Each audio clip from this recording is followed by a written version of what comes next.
السلام علیکم ګرانو کتونکو، زه یم واجد خان او په دغه ټیم کې زه یو ډاکټر صاحب په کلینیک کې موجود یم. مونږ ډاکټر صاحب سره دې حوالې سره نن خبرې کوو چې دا مختلف ځایونو کې غوښې ملاویږي او هغه غوښې چې کوم دی په شادیالو کې، کباب هاوس کې او مختلف رستورنټ کې ملاویږي.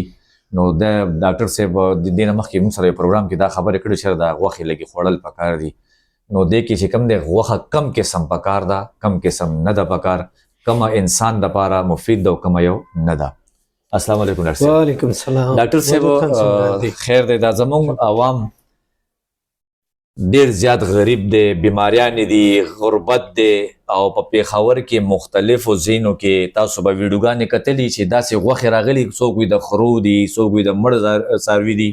نو څه ویل غواړي دا غوښې څنګه خوړل پکار دي؟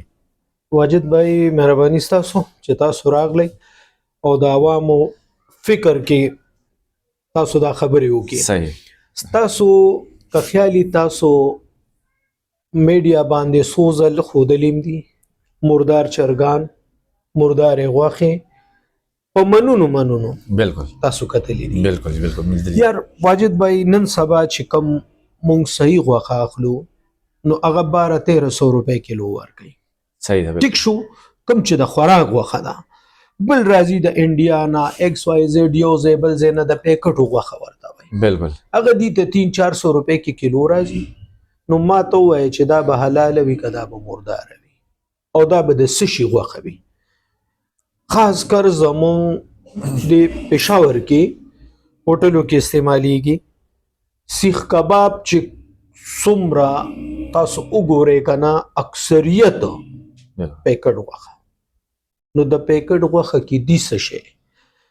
بله خبره تاسو که هوټلو ته لاړې د نرۍ غوښې په نوم د شادي حالو کې کوم چې دا ګجران د 5 ورځو 3 ورځو د میخې بچې کټې یا سخې هغې د خپل 2 کیلو پی بچکولو دپاره هغه دی له په 2000 ورکي، په 3000 ورکي او هغه غوښه دی بیا په 1200 او 1300 روپۍ کیلو خرڅوي او هغه خو الریډي کچوي. بالکل.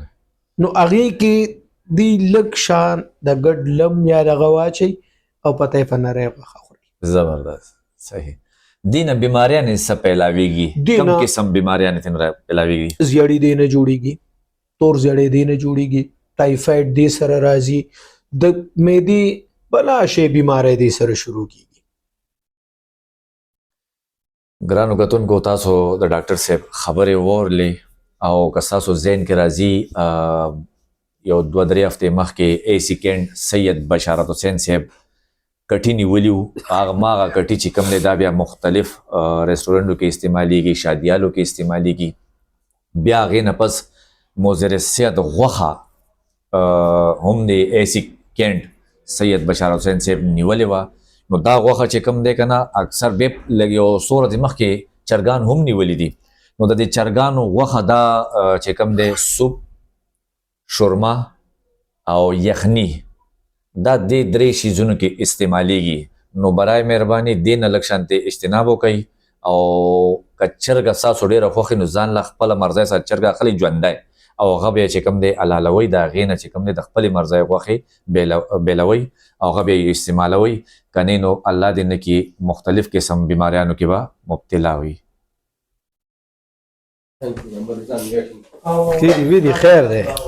جسټ ا منټ مونږ به د نسه بچه کې خوښ شو د نه بس د دې دغه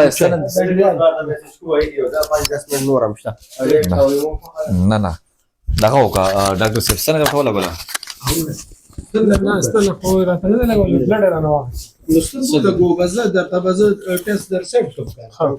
صحیح دی.